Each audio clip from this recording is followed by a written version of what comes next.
อายนี่ก็นอตาได้มักสมได้ตามสั่งลูกค้ามาตัดผมนำแต่ละครั้งก็ยัง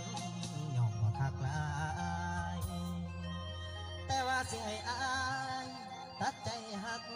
มันนักผิดเพราะว่าในโลกชีวิตถ้าหากใครจริงใจแท้อย่าใจดำเด้อใจแดงมาหวังลวง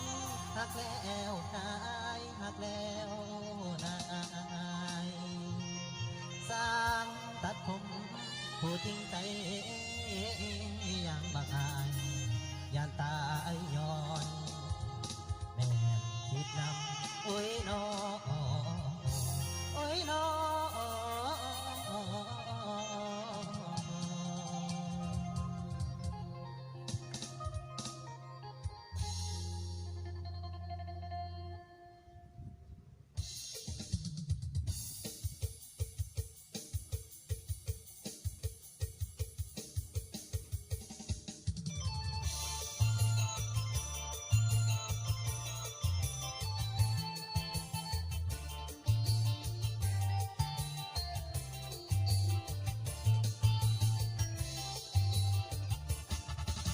ผมผู้ควรหลายปีแต่ยังขอ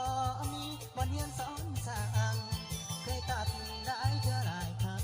สุดท้ายก็ยังมีความเสีย